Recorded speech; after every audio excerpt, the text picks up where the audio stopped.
At a family dinner, I cheerfully said, "I can't wait for the wedding next week." My sister burst out laughing and said, "What? It already happened." My mother-in-law pulled out her phone and showed me a photo from the ceremony. With a smug grin, my sister added, "Oops, guess I gave you the wrong date, lol." I didn't say a word, just walked away. But in the end, they were the ones who ended up regretting it. At a recent family dinner, I mentioned how excited I was for the wedding next week. My sister just laughed. "What? It's already over." My mom then showed me her phone, displaying a picture from the wedding. My sister smirked, "Oops, I guess I gave you the wrong date, lol." I walked away in silence, but in the end, they were the ones who regretted it. In a quiet, tree-lined neighborhood in the Boston suburbs, soft sunlight filtered into Elizabeth Morrison's living room. Liz, as she was known, sat by the window, admiring the vibrant flowers in her garden. Her shoulder-length hair, though still recovering its fullness, was steadily returning to normal. She held her coffee cup, feeling its warmth, and took a deep breath, cherishing the feeling of living a second life. Her smartphone's ringtone broke the silence. It was her mother. "Liz, how are you? Ready for dinner tonight?" Martha's voice had a subtle tension. Liz smiled. "Yes, I'm ready. 6 o'clock, right? Dad said he'll bring wine, and Ashley and Jason are coming too. I've also invited Jason's parents." Martha's voice rose slightly. "Thomas and Carol are very proper people, so don't worry." Liz reassured her. "Jason's parents are very warm. Thomas has shown interest in my work, and Carol is always concerned about my health." After the call, Liz went to her home office. Her computer screen showed a folder titled "Gift for the Hamiltons." She reviewed real estate information and bank transfer preparations, smiling with satisfaction. A vivid memory from 2 years ago flashed in her mind, the white hospital room walls, the rhythmic drip of N4. Liz lay pale in bed, her hair falling out. Martha and George sat worriedly, while Ashley stood awkwardly in the doorway. "Get well soon," Ashley said, her eyes constantly darting to the clock. "But I have to go now. I have a date with Mike." Martha scolded, "Ashley, this is a difficult time for Liz." Ashley shrugged. "I have my own life too.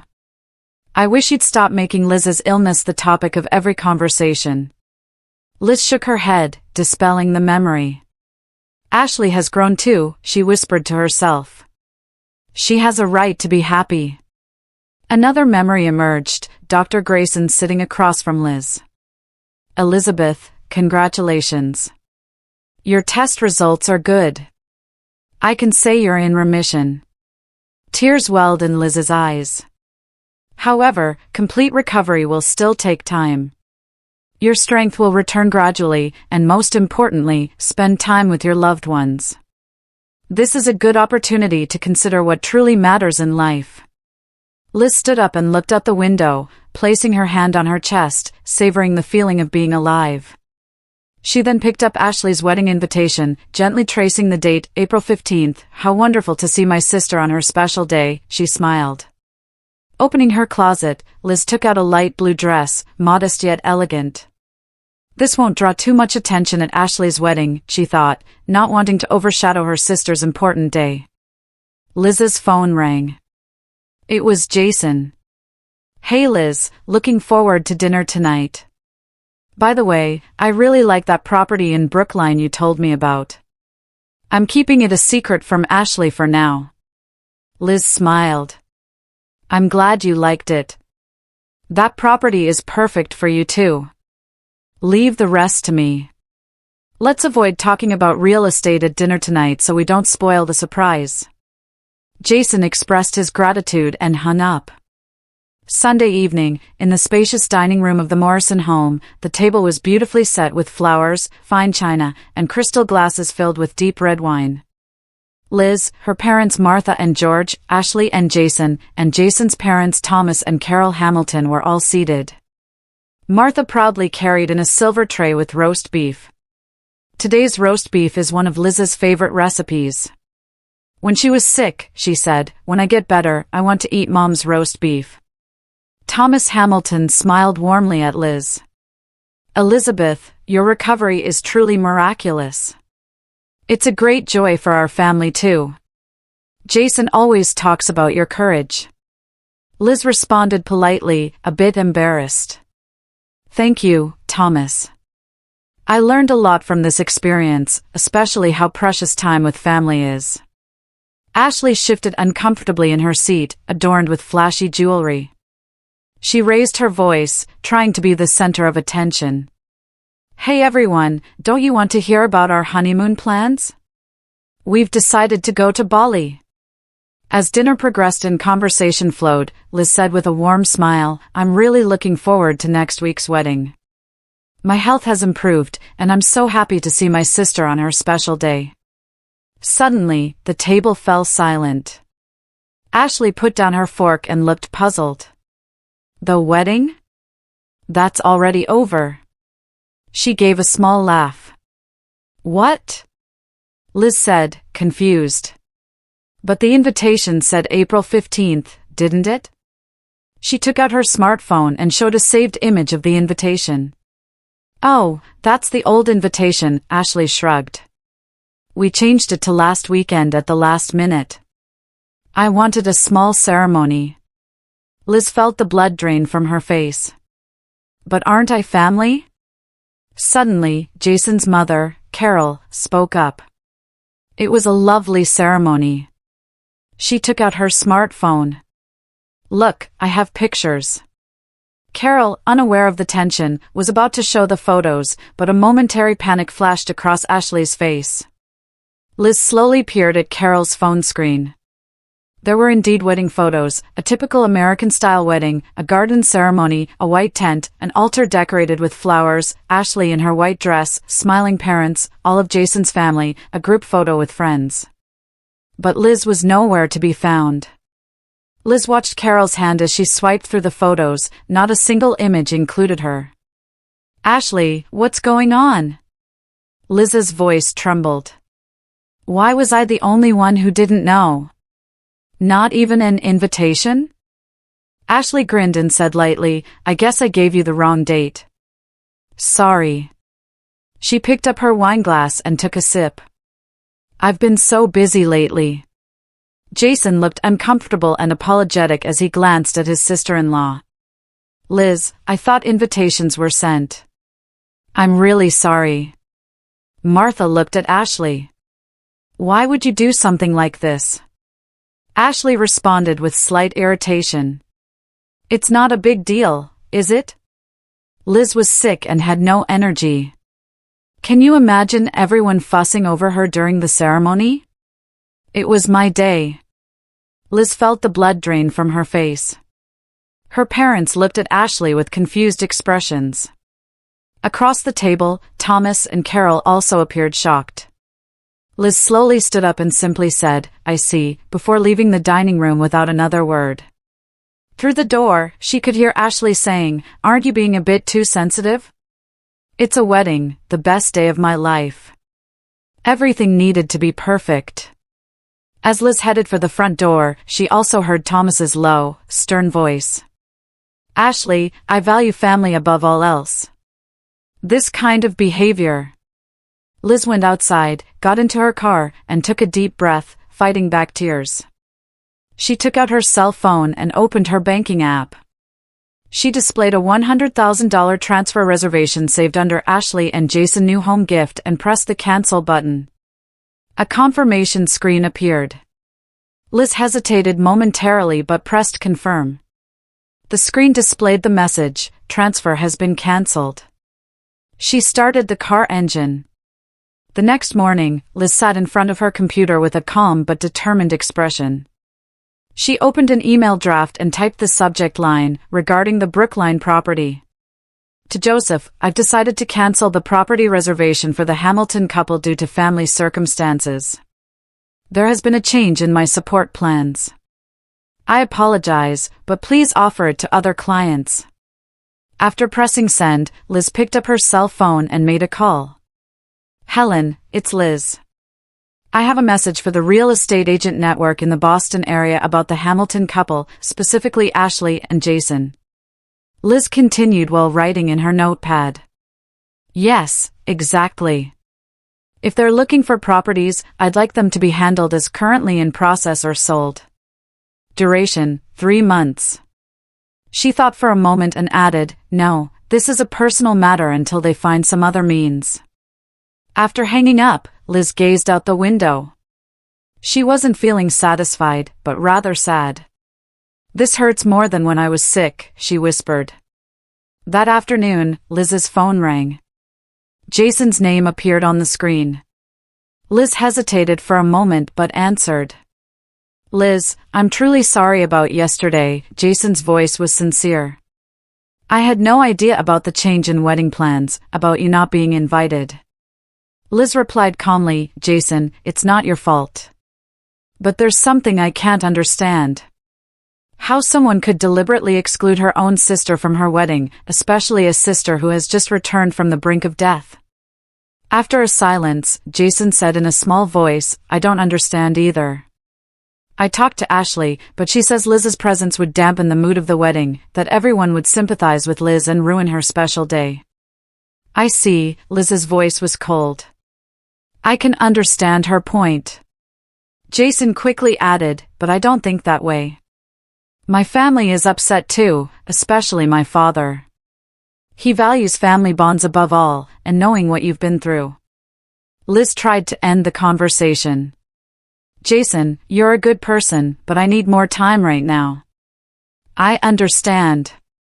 I just wanted to tell you that property we were looking at in Brookline, we're planning to see it tomorrow.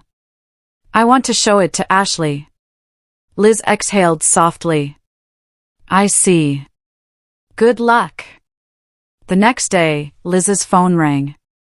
She took a deep breath before answering. Liz, what's going on? Ashley's voice was filled with anger. All the houses we were looking at have suddenly been marked as under contract. Properties that were on the market just last week, suddenly all of them. And real estate agents all have strange reactions when they hear my name. Liz responded coolly, the real estate market is changeable. Spring especially is an active time for properties. But Jason said that even the Brookline property you recommended suddenly became in process. What's going on? Liz answered concisely, I've decided not to be involved anymore. What do you mean? Ashley's voice rose even higher. Ashley, you didn't invite me to your wedding. You thought that the atmosphere would be better without me, right? Similarly, I believe you can purchase real estate without my help. A sharp intake of breath was audible from the other end. No way. Are you getting revenge on me? What's the point of that? Liz said quietly, it's not revenge. I'm simply reconsidering how I use my time and resources. I've realized you don't need me. A week later, an emergency family meeting was held in the Morrison family's living room. Liz, her parents, Ashley and Jason's parents were all present. The air was filled with tension. Thomas spoke first, suppressing his anger, but beginning with a dignified voice. Ashley, as a judge for many years, I've seen many family disputes, and I value my own family above all else. Your deliberate exclusion of your sister from the wedding goes against our family values. Jason is deeply hurt too. Ashley tried to argue, but Jason stopped her. Wait, Ashley, listen. We were rejected for a mortgage, and when we investigated, somehow real estate agents across Boston seemed to be avoiding us out of consideration for your sister. Ashley looked at Liz with anger and confusion. What have you done? Are you trying to ruin our lives? Liz said quietly, I had prepared $100,000 as a down payment for your new home as a wedding gift. She took out her smartphone and showed the cancelled transfer screen. And I had secured a special property. But it seems I'm no longer needed. Martha gasped. $100,000, Liz, you. Ashley was stunned. $100,000? No, that can't be. It's not a lie. Liz also showed the history of the cancelled transfer reservation. I sincerely wish for your happiness. From my experience of facing death, I learned that family bonds are the most important thing. But you made a different choice. Jason was so shocked he was at a loss for words. Ashley's face had turned pale, and she seemed to be feeling real fear for the first time. A tense silence dominated the living room. Ashley finally spoke. Liz, I didn't know. Her voice trembled. Liz calmly said, you didn't need to know. It was supposed to be a surprise. But why such a large sum? Ashley was confused. Because you're my sister, Liz answered simply. I wanted your happiness. I wanted to bless your new beginning in life. Jason's mother, Carol, said, Ashley, what have you done? Liz has just returned from the brink of death after being told by doctors that time spent with loved ones is precious. Thomas was also looking at Ashley with a stern expression. You don't seem to understand the gravity of your actions. Disregarding family bonds is unacceptable according to our values. Martha sat next to Ashley and said sadly, why? Liz has always cared about you. Ashley finally began to understand the seriousness of the situation and started making excuses. I just didn't want to ruin my glamorous wedding. I thought if Liz came, everyone's attention would go to her. If the sister who overcame cancer came, my special day would turn into her comeback party. Liz's father said in a cold voice, is that your excuse?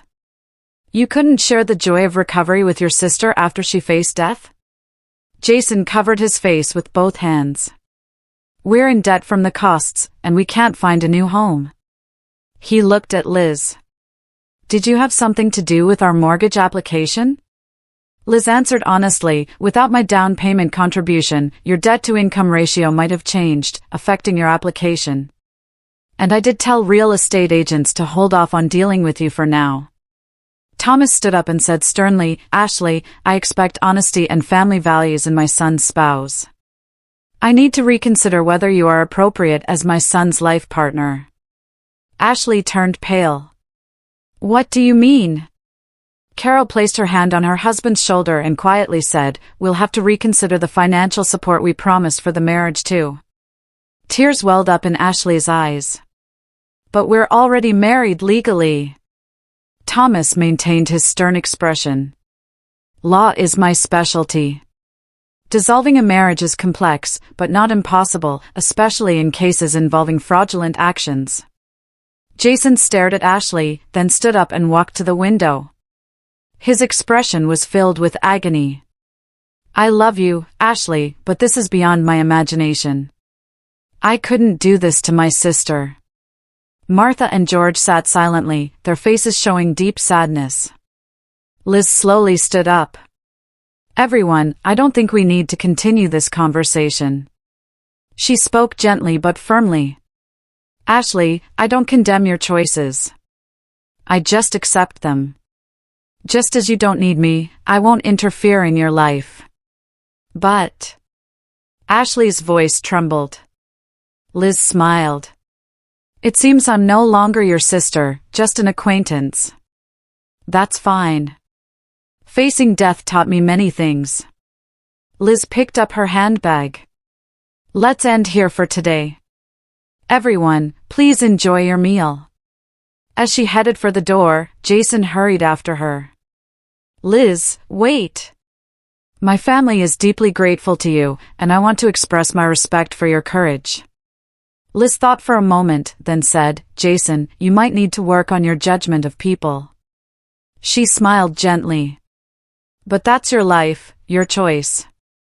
As Liz opened the door, Ashley cried out, Liz, please come back. Let's talk. If it's about the $100,000. Liz didn't look back. This isn't about money, Ashley. It's about trust and respect, and what family means. She quietly closed the door and took a deep breath of fresh air outside. The soft spring breeze caressed her hair. Liz took out her smartphone and opened her banking app. She set up a new transfer procedure and titled it Donation to Cancer Patient Support Foundation. She entered $100,000 in the amount field and tapped confirm. Life is short, but if used for meaningful things, it lasts forever, Liz whispered as she looked up at the sky. Then she got into her car and drove off toward a new tomorrow. Inside the house, Ashley sat with a desperate expression as all the family members stared at her. Jason's father, Thomas, solemnly said, "Ashley, today you lost the most valuable thing in life. It's not $100,000, but true family bonds." Martha pressed a handkerchief to her eyes and said, "To think my daughter has grown into such a person." Ashley seemed to truly understand the weight of her actions for the first time. Large tears fell from her eyes, but it was too late. Perhaps too late to repair what she had broken. In a lush park in the Boston suburbs, on a weekend afternoon with the early summer sun shining, Liz sat on a bench in the shade. Her hair now reached past her shoulders, regaining more of its former fullness. On her lap was a small notebook and a fountain pen, and beside her sat a takeout iced tea.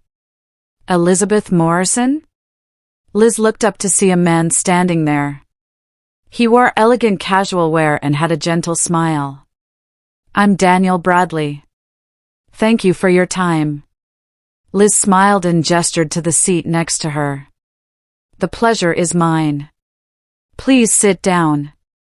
Daniel sat on the bench, appearing slightly nervous. Living a Second Life, a cancer survivor's memoir, it really moved me, especially the chapter about family relationships. It struck a chord. Liz nodded quietly. Her book, published 6 months ago, had become an unexpected bestseller. The candid account of her experience facing death and rebuilding relationships had resonated with many people. "I'm ready for the interview," Liz said. "For the Boston Healthy article focusing on cancer survivors' daily lives and psychological aspects, right?" "Yes. What many readers want to know is what the transition to normal life after treatment is like." Daniel opened his notebook. "Especially how relationships change." Liz's cell phone rang. She looked at the screen, and her expression darkened slightly. "Excuse me, I need to take this." Answering the phone, she asked, "Helen, what is it?" "Liz, Ashley contacted us again." Helen's voice sounded tired. "That's the 3rd time this month alone." Liz sighed. "I understand. Handle it as usual." After hanging up, Liz turned to Daniel with an apologetic expression. "That was a work call. Shall we return to the interview?" Daniel suggested, "For the first question, how has your outlook on life changed after experiencing cancer?"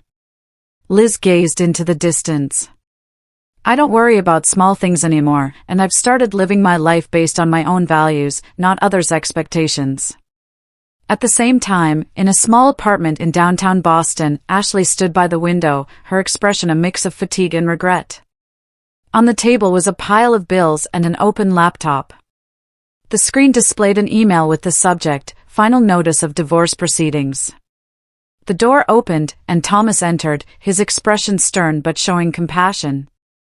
"Ashley, the discussions are over. I'm here as Jason's representative." He handed her an envelope containing documents. "This is the final proposal." Ashley took the envelope but didn't open it. "Thomas, can I still not see Liz?" Thomas shook his head. "She has stated clearly she doesn't want to be involved anymore." "But about that $100,000. "That's irrelevant now." Thomas's voice was cold. "She donated that money to a cancer patient support foundation. What you took from her wasn't money, but trust." Ashley gazed out the window. Her once glamorous life had changed dramatically over the past year: the divorce from Jason, the withdrawal of financial support from the Hamilton family, and the collapse of her relationships. Her reputation in the Boston real estate industry had also plummeted. "I was truly foolish," she whispered. Thomas's expression softened slightly. "Everyone makes mistakes. The issue is how you act afterward." "I read Liz's book." Ashley turned around. Though she changed my name, anyone would know it's me. She hasn't forgiven me. Forgiveness and rebuilding a relationship are different things, Thomas said. She doesn't hate you. She's just keeping her distance to protect her own peace. Liz's interview was nearing its conclusion. Last question, Daniel said. Do you have any advice for readers whose family relationships have been damaged? Liz chose her words carefully. I don't think there's such a thing as a perfect family relationship. Sometimes deep wounds are inflicted. What's important is not to lose sight of your own value and to have the courage to distance yourself when necessary. She picked up her teacup. But at the same time, it's important not to close your heart. I lost my relationship with my sister, but I found a new chosen family, friends and fellow survivors who share similar experiences. Daniel noted down her final words. Thank you for this wonderful interview. As Liz was preparing to leave, her smartphone rang. It was a text message from Ashley to Liz. I may not be able to return the $100,000 or your trust, but at least let me apologize before I sign the papers. Please meet with me just once. Liz stared at the message for a long time, then she began typing a reply to Ashley. I've already moved on. You should do the same.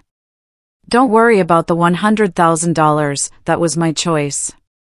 However, Liz paused, thinking deeply. Then she continued, coffee would be fine next Tuesday at the cafe on Newberry Street, 11 o'clock. From Liz. After pressing send, she looked up at the sky. It might not be complete forgiveness, but she understood better than anyone that life is short and unpredictable. Living a second life means having the courage to make new choices, Liz whispered to herself, as if in self-affirmation. Then she stood up and took a new step forward. In the Boston sky, a cloudless blue stretched as far as the eye could see.